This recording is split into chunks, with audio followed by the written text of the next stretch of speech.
Con nosotros Adriana Chuchi Molina, concejala de la ciudad de Santa Fe, iniciando nuevamente su mandato en el Consejo Municipal. ¿Cómo andas, Adriana? Bienvenida. Bien, bien, muy bien, gracias. Bueno, gracias contenta, a me ustedes. imagino. Sí, muy satisfecha, muy agradecida por, bueno, Juntos por el Cambio, fue la fuerza más votada en la ciudad y el encabezar esa lista, una lista con mucha diversidad de lo que fue Juntos por el Cambio. Fuimos unas pasos muy competitivas. Y la verdad la satisfacción por un lado de haber podido lograr que al otro día de las pasos estar todos juntos trabajando y sobre todo con una agenda común que a mí me gusta decir mucho es la agenda de los vecinos y las vecinas que construimos juntos, porque los temas que nosotros planteamos fueron los que surgieron a partir de conversar con ellos en cada recorrida, en cada reunión. Al comienzo bastante complejo todo porque, bueno, estábamos con muchas restricciones, pero a medida que pudimos ir avanzando, pudimos hacer mejores acercamientos y con nuestros grupos técnicos que esas preocupaciones luego pudimos traducirlas en propuestas. Así que muy agradecida por el voto de confianza. ¿Qué análisis haces qué balance de estos 2 años de gestión de Emilio Jatón y con la perspectiva de lo que se viene, ¿no? También trazando por lo menos los próximos 2 años para el Consejo? Bueno, nosotros un poco lo que planteamos durante la campaña, que fue esto de la necesidad de poner en marcha nuevamente la ciudad.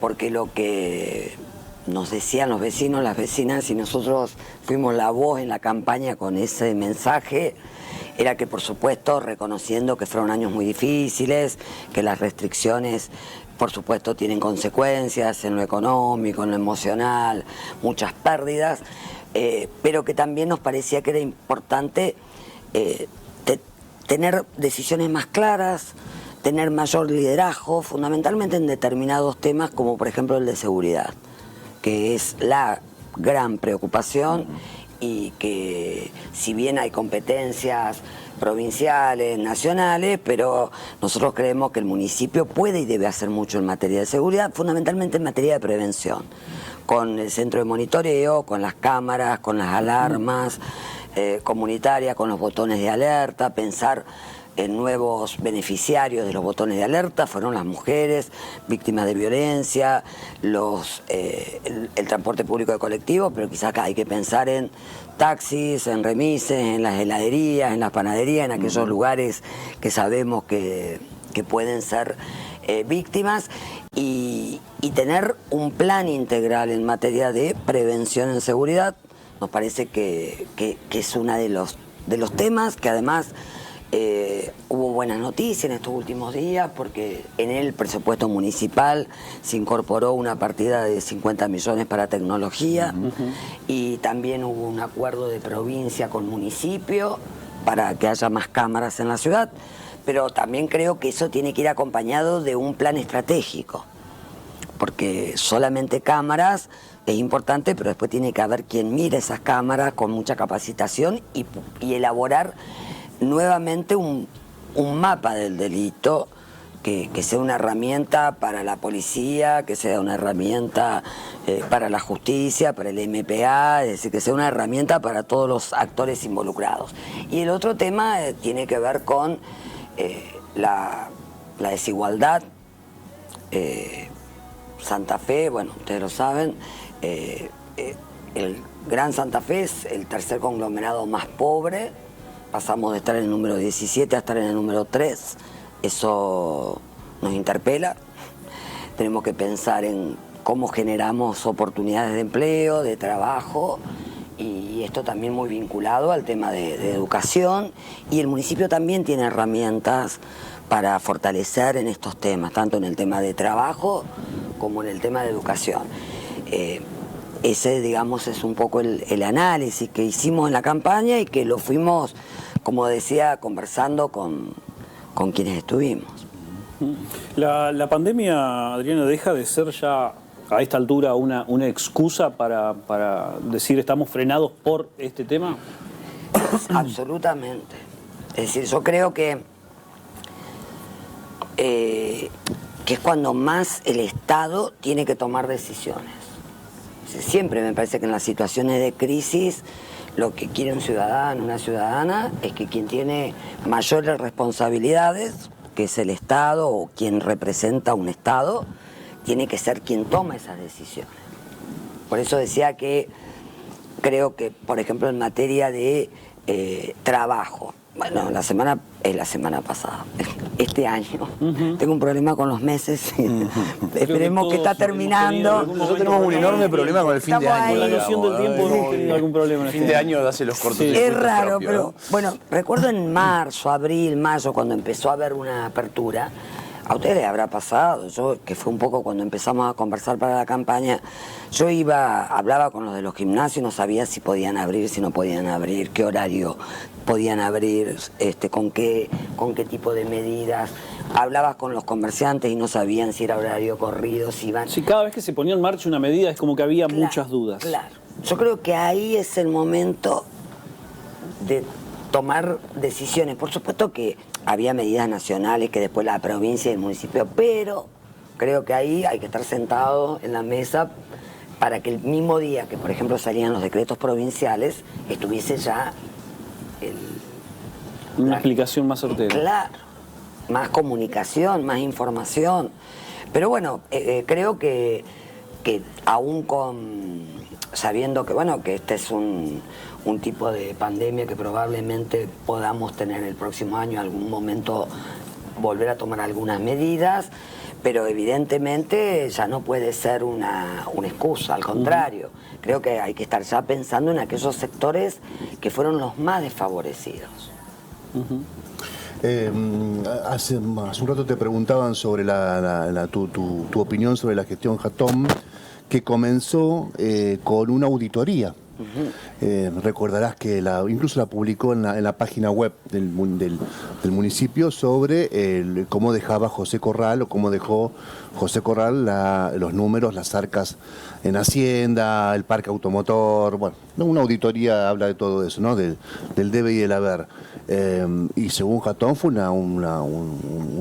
una situación muy complicada desde el punto de vista económico, desde el punto de vista financiero, por la deuda flotante, desde el punto de vista de la inversión en el parque automotor, desde el punto de vista de la confirmación de que existieron de mínima anomalías, si los llamados a los concursos en la última etapa de José Corral.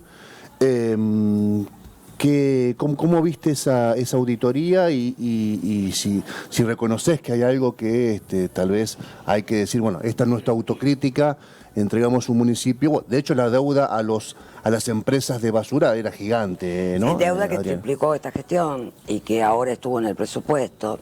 Yo no voy a hablar de esto, es decir, creo que hubo una mirada de parte de la gestión de Jatón, que yo respeto, y por supuesto tienen todas las herramientas, pero lo que digo es, miremos el presupuesto ahora.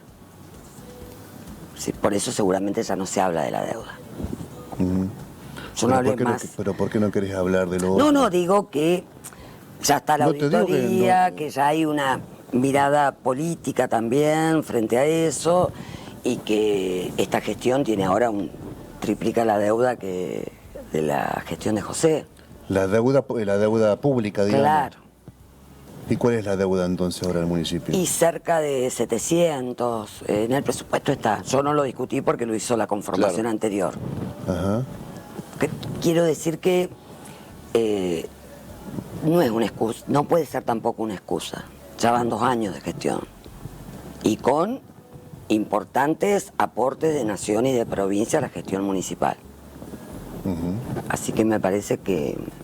Sí, de hecho, mucha obra pública grande se está haciendo con fondos provinciales. Camino Viejo Esperanza, claro, por ejemplo, ¿no? Y el presupuesto es eso. Es decir, hoy el presupuesto tiene, digamos, mucha previsión de obras nacionales y provinciales. Bueno, pero es ojalá habitual, se haga, ¿no? y ojalá que se haga. Yo recuerdo el último presupuesto de Corral también con la relación que tenía con el gobierno nacional y con muchísimos fondos que han llegado del gobierno nacional. Siempre igual, tanto en la gestión de Mario como en la gestión de José, se intentó tener que no sea la proporción mayor los recursos nacionales y provinciales que los municipales. Claro.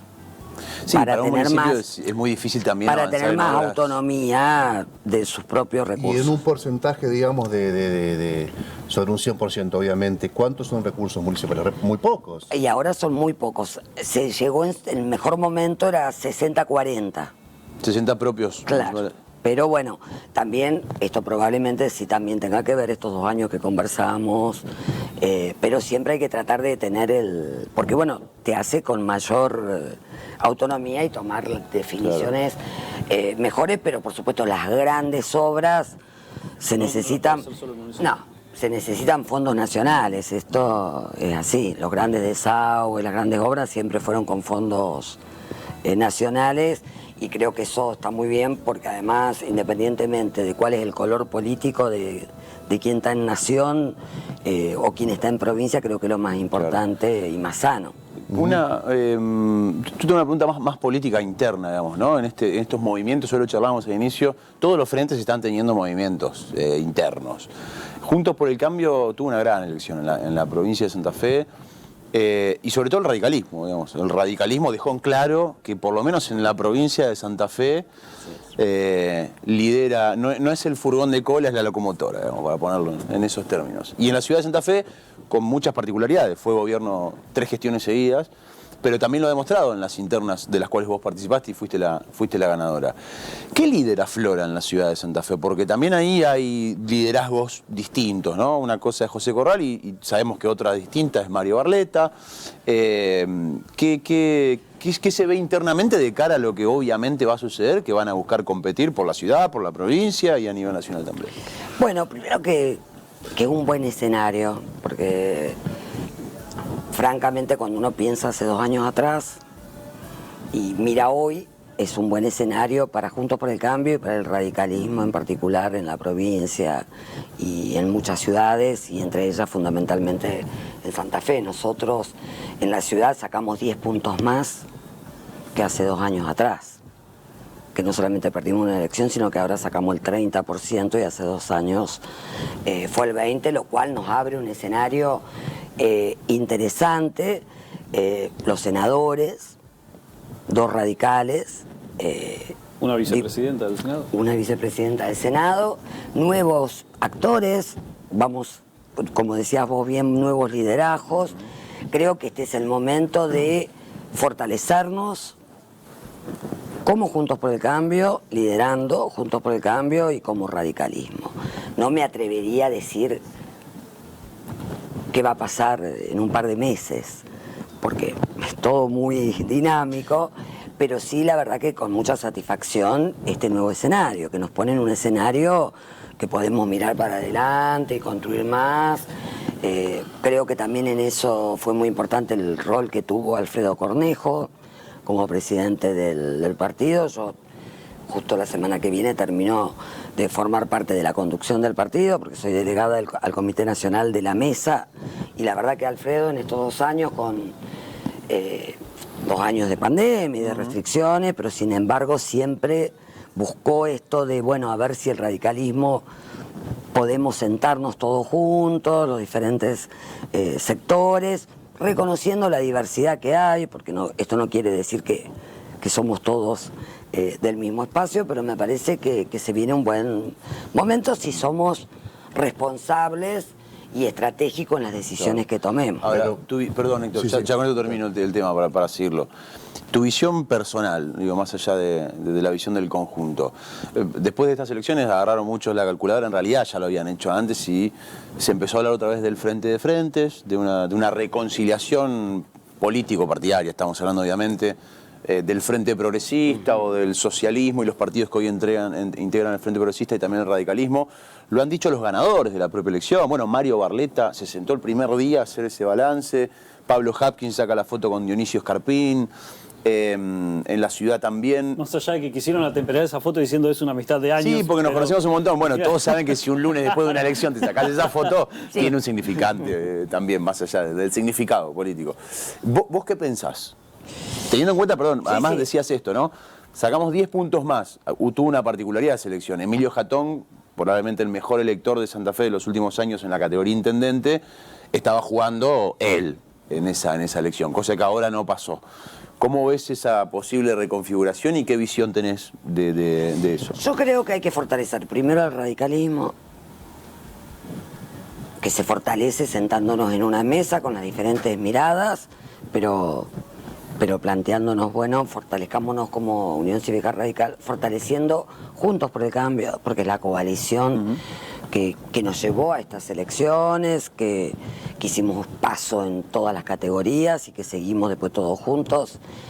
Y eso va a permitir, bueno, probablemente una alternativa puede ser un frente de frentes, un cambio a Santa Fe, hay diferentes alternativas, pero primero empecemos por casa.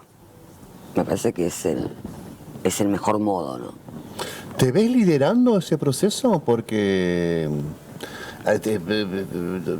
tu modestia tal vez no te lo va a permitir, pero que lo ves, que te fue muy bien, le fue muy bien a todos, pero a vos sobresaliste sobre el resto.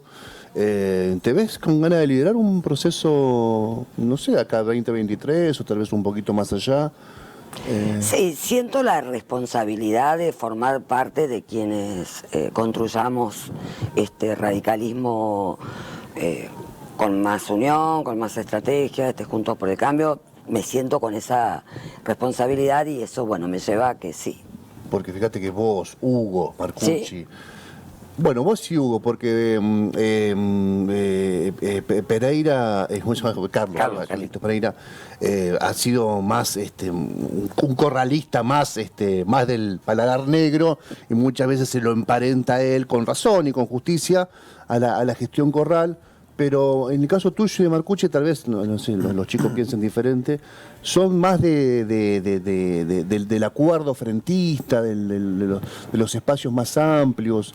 La verdad que con Hugo, aparte de conocerlo por supuesto hace mucho tiempo y haber estado en los mismos espacios, no tuvimos ningún inconveniente de sentarnos al otro día, de verdad, creo que eso se transmitió, Sí. Porque a veces la foto está buena, vacía. pero es vacía. Es decir, Que no le pasó al peronismo en esta elección. Claro, creo que ha sido probablemente una de sus debilidades, ¿no? La foto transmitía unidad. Y yo lo sentí como la gran, así como respondí recién, de esa responsabilidad que siento de formar parte de un proceso de colectivo liderazgo, porque creo en ese tipo de construcciones, lo sentí del mismo modo. A mí me llamaron todos esa noche y yo al otro día los llamé a todos. A Carlitos Suárez, a Hugo Marcucci por supuesto primero, pero también a Carlitos Suárez y a Sebastián Mastropaolo, a Luciana Cerezola, y nos sentamos y salimos. Y creo que esa fue una de las grandes fortalezas que tuvimos en estas elecciones, no tengo dudas. ¿Qué de tu mirada, que es del radicalismo progresista, podríamos decirle, y a vos no te voy a ofender que te definen así, sabés que hay mucha crítica para hacerle la gestión de Cambiemos del PRO más macrista, ¿no? ¿Cuál es la tuya? ¿Cuál es decir, esto no podemos volver a ir por acá si otra vez nos toca gobernar o la provincia o la nación? Sí, creo que sobre todo lo vinculado a sectores productivos, creo que ahí hubo algunas cuestiones que se deberían haber modificado más a tiempo, todo también lo vinculado a lo que fueron las tarifas, sobre todo esos primeros meses de tanto ruido, pero sobre todo lo que sí cambiaría es que el radicalismo muchas veces planteó adentro de la coalición modificaciones a políticas, acuerdos, políticas sociales, y creo que lo primero que tenemos que hacer es escucharnos más, realmente. Es decir, tener de verdad esa estrategia de decir, bueno, si somos una coalición, ser actores más protagónicos. Claro. Me parece que ese sería un punto que además lo mostró esta elección, donde el radicalismo prácticamente en todas las provincias volvió a tener un liderazgo que, bueno, habíamos de algún modo quedado más atrasados, por llamarlo de algún modo, dentro de las Lo que pasa es que aquel radicalismo que opinaba sobre lo de Macri era un radicalismo que opinaba casi, digamos, de una manera simbólica. Este radicalismo opinando ahora es muy distinto al de 4 años. Creo que esto nos fortalece.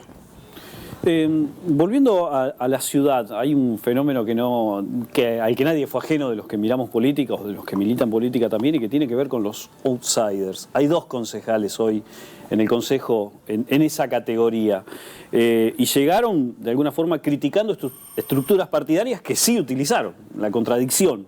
¿Qué reflexión hace Adriana Molina al respecto? Bueno, primero me parece que es un fenómeno que se da en muchos lugares, que no solamente en la ciudad, sino que se ha dado en otros lugares, se ha dado en otros tiempos también. Siempre aparece algún. La década del 90 fue una década, digamos, emblemática. emblemática. Creo que por ahí lo que nos pasa a los que vivimos más la década del 90 es como que por ahí pensábamos que era algo que ya se había de algún modo superado. Había que pasado de moda. Como que, claro. Evidentemente no. Digamos. Y evidentemente no, y en los últimos años empezó de nuevo a ver esto de las figuras. Me parece que también hay que entenderlo como un proceso de las expectativas de la ciudadanía. Sobre todo alguna franja de jóvenes, algún tipo, digamos, de que creo que hay que analizarlo más sociológicamente, porque me da la idea que hay más una representación por temas, por nicho. Por nicho, claro, que la representación del partido, del claro. Entonces, me parece que nosotros como partidos políticos también tenemos que entender eso, para que, bueno, respetando estas figuras, porque llegaron por voto, representan ese voto de confianza que yo agradezco. Hay muchos que se los han dado a ellos, pero desde el punto de vista de formando parte de un partido político, digo, bueno, pensemos que quizás también a veces hay que representar esos nichos y que estén de verdad en las agendas de la política. De la estructura partidaria. Claro. ¿Y qué pensás más allá de las figuras en sí? Porque independientemente de que por ahí muchos partidos han acudido a esto, el peronismo históricamente en los 90, el radicalismo lo ha hecho ahora también, en el caso de Lozada, el Frente Progresista lo hizo con Jatón. Digo, más allá de esas caras conocidas que arrancan a lo mejor con un piso de voto y con una empatía ya con la gente distinto, se puede construir detrás de eso un alineamiento político y un conjunto. Y ha quedado en evidencia que eso puede pasar, o ha pasado por lo menos en el peronismo, en el Frente Progresista, en el radicalismo. Ahora, ¿qué ves de esos discursos más borders, digamos, que vienen más de afuera y sobre todo muy emparentados, por ejemplo, en el caso de Milei, con las extremas derechas, con el antitodo, que ahí ya fuera de la situación de figuras conocidas, personas que se autodefinen como venimos de afuera, pero somos la antipolítica, que es, o por supuesto, lo rascás y se cae ese discurso en 5 segundos. ¿Pero qué ves de eso? No hay una autocrítica de la política tradicional de decir, che, ojo con esto, porque algunos mensajes, a mi criterio, son peligrosos, ¿no? Sí. Es decir, creo que una situación es esta que decíamos de los nichos, de los temas, de lo que eso implica, y otra cosa es cuando en realidad estamos frente a figuras que no fortalecen a la democracia ni al Estado de Derecho, sino que por el contrario socavan este tipo de representaciones. Creo que ahí hay que estar más atentos que nunca.